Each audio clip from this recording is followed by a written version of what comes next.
Bonjour les amis, regardez, un nouveau colis. Vous allez me dire qu'est-ce qu'il y a dedans. Un nouveau détecteur. Vu la gueule du scotch, un scotch jaune comme ça, c'est un détecteur chinois. Bah, vous ne trouvez pas que le carton il est un peu petit pour faire entrer une canne de détecteur? Non, c'est pas ça, c'est pas du tout ça. Je déballe et je vous montre ce qu'il y a dedans. Déjà, ça se présente déjà comme ça. C'est rouge. On a un papier quadrillé qui va servir à quelque chose de très important. Tac. Encore un truc comme ça. On enlève ceci. Alors, plexiglas. Hop. Une plateforme en plexi.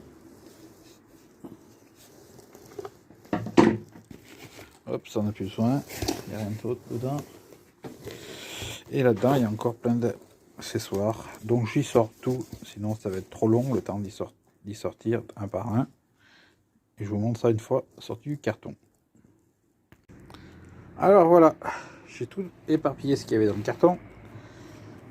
Un papier quadrillé en forme de damier, un plexiglas, un gros roulement à billes, 3 petits ergots, 2 cages, 2 blocs comme ça, indifférents, un bloc moteur avec voilà, une carte mère avec des, je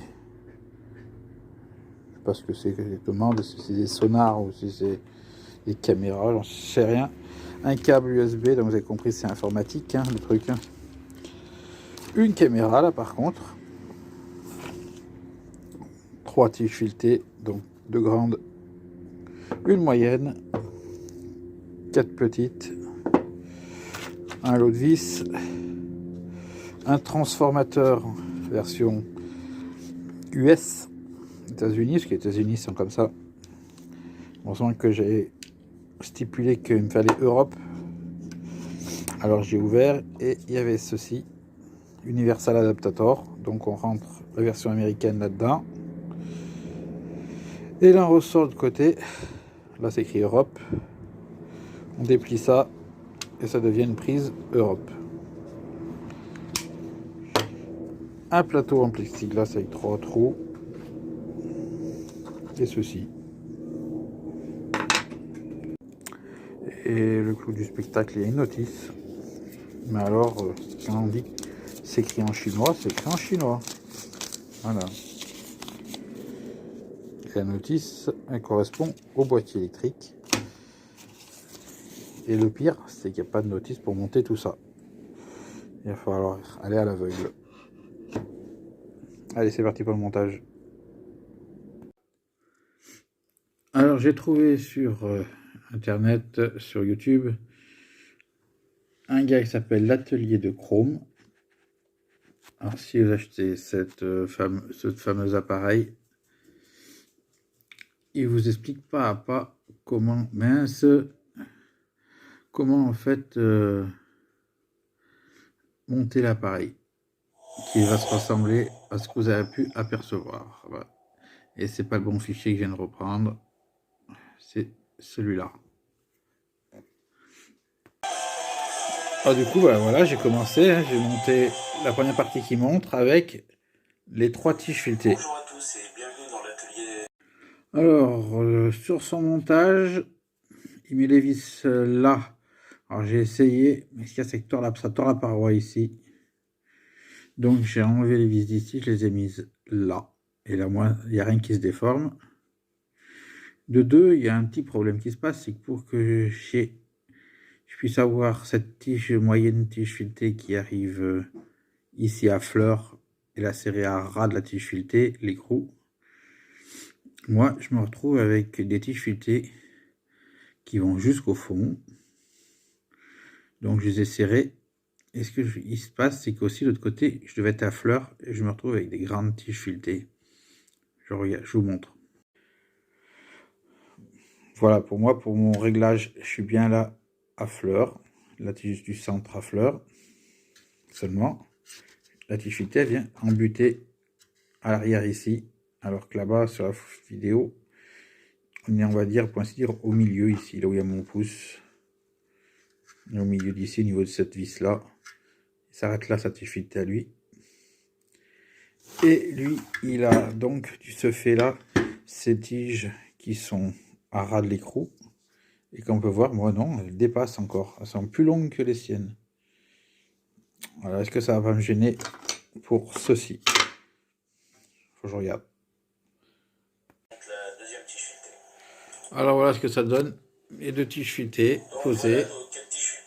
Donc les quatre sont mises en place. On va pouvoir bientôt s'attaquer au support. Donc j'ai monté la carte. Les caméras sont branchées.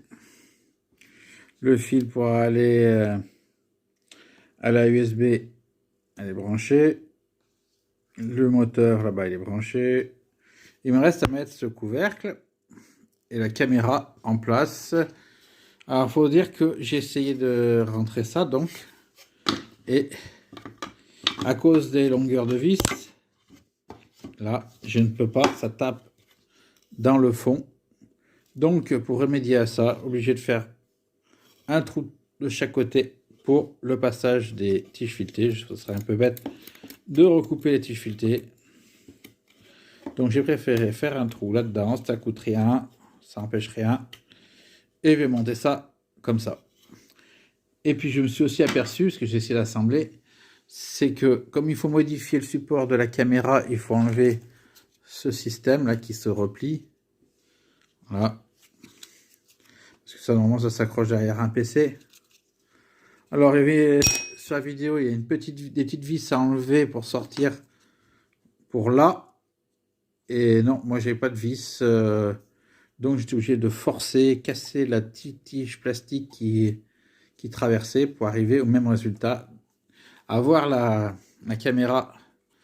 Mais seulement, donc, dans la vidéo, il le met comme ça. Il met la plaque derrière et c'est censé tenir la caméra. Mais en fait, il y a un jeu comme pas possible. Alors du coup, je vais la brider avant même de serrer l'arrière. Donc, comme on peut apercevoir, j'ai fait les trous de chaque côté pour faire passer, pour que ça vienne jointer ici. Alors c'est fermé là. Et ce que je vous disais, la caméra est en bas, l'œilleton il est bien en bas comme il dit dans la vidéo. Alors, vous n'avez pas vu la vidéo, mais moi je l'ai vu. Alors, il dit en serrant le boîtier, ça bouge plus. Je veux bien. Ça bring-ballant. Comment voulez-vous qu'après ça scanne un truc nickel? Donc, bah non, je vais la brider comme ça, avec un peu de pistolet à colle. Comme ça, moi, c'est sûr de plus bouger. Maintenant, on va pouvoir l'insérer voilà, dans son emplacement. Je vous montre ce que j'ai fait par rapport à ce qu'il disait. Donc voilà, on peut mettre notre caméra enfin en place. Alors, on voit pas très bien sur la photo, mais je vais l'entourer. La lentille de la caméra là, se trouve vers le bas. Ne mettez pas la lentille vers le haut, la lentille de la caméra se trouve vers le bas. C'est ce que j'ai fait. Elle est là. Maintenant, nous n'avons plus qu'à fixer le socle arrière qui cache tout et qui maintient la caméra avec les 4 vis qu'on voit sur la photo sur le bas. Une fois la base montée, nous allons passer au branchement du moteur. Ça, c'est déjà branché. Donc voilà une photo déjà branché. Le moteur est branché. Maintenant, on voit l'importance de mettre la prise moteur du bon côté. Voilà, le cache qui est là. J'ai mis le roulement avec les griffes, comme il est là, comme on voit le roulement. La seule différence, c'est que j'ai mis les bons dans l'autre sens pour une histoire d'esthétique. J'ai préféré mettre les écrous en bas pour qu'on ne les voit pas et mettre les têtes BTR vers le haut. C'est plus joli. La première patte de maintien du roulement. Il faudra faire pareil avec les deux autres.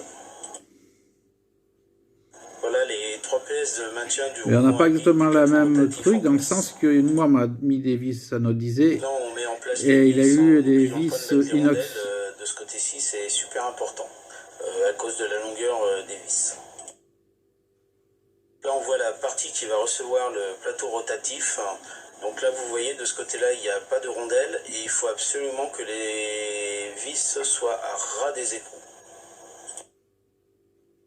Vu en perspective, pour bien voir que l'écrou est à ras de la vis, ou plutôt la vis est à ras de l'écrou, il faut surtout pas que ça dépasse pour recevoir le plateau.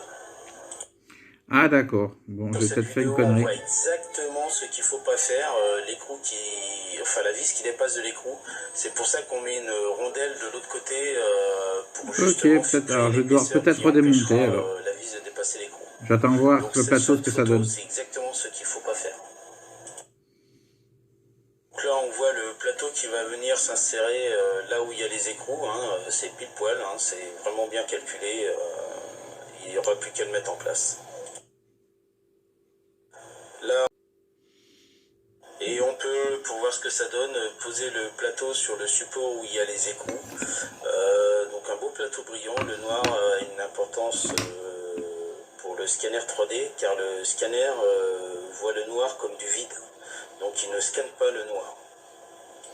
Alors que moi, il est transparent.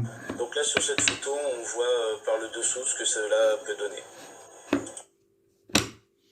Là, on n'oublie pas de mettre une petite vis de maintien. Parce que moi, j'ai mis et le plateau, il rentre, sauf qu'il y a un peu de jeu. Parce que c'est sur le moteur, mais moi, quand je l'ai reçu... Alors, je vais peut-être voir dans l'autre sens s'il y a du jeu ou pas. Elle y est déjà, la vis. Cette pièce en plastique sur l'arbre moteur. Alors, j'ai tourné les écrous. En effet, c'est mieux avoir les écrous vers le haut, dans le sens que les écrous étant plus larges que la tête, on a un jeu beaucoup plus minime qu'avec les têtes BTR. Voilà. Tac, et on y met dedans. Alors par contre, il parle de revêtement noir. Moi, j'ai pas de revêtement noir. J'ai revêtement marron, là, et si on regarde sur la tranche, c'est cristal. Et si on regarde bien sous le cristal, on revient sur revêtement marron. Alors, il disait que le revêtement noir, c'était fait parce que le scanner ne compte ça comme du vide, ne compte pas ça comme un objet. Et puis lui, il a, je sais pas quoi, il a un revêtement adhésif antidérapant qui colle dessus, alors que moi, je l'ai pas. Alors, comment je fais? Je sais pas. Il va falloir que je trouve un truc à coller alors dessus qui serait noir, qui serait antidérapant. Alors voilà, le scanner est monté. Il y a tous les fils là derrière. La caméra, les capteurs laser de chaque côté. Le plateau tournant. La clé USB pour les programmes. Et puis cette plaque qui en fait sert à poser le gabarit qui permet de régler le scanner. Alors il ne me restera plus qu'à trouver un revêtement antidérapant. Pourquoi antidérapant? Parce que regardez, voilà, quand ça tourne, ça risque de faire tomber l'objet, faire déplacer l'objet qui est scanné. Et d'après la vidéo que j'ai vue, donc, ceci qui est transparent, pour lui, sur le sien est noir. Et il a dit que le noir servait en fait de fond et que le scanner ne verrait pas le fond, ne verrait pas en fait comme un objet. Donc il va falloir que je trouve un fond. Allez, pour finir, je vais vous montrer une démonstration que j'ai trouvée sur YouTube de la machine. Alors, il va essayer de reproduire ce petit bonhomme. And let's just see if we can get the same shape and stuff as it. I'm kind of interested. Okay, so the precious moment is started. And I think this might actually come out pretty good, so we'll see what happens.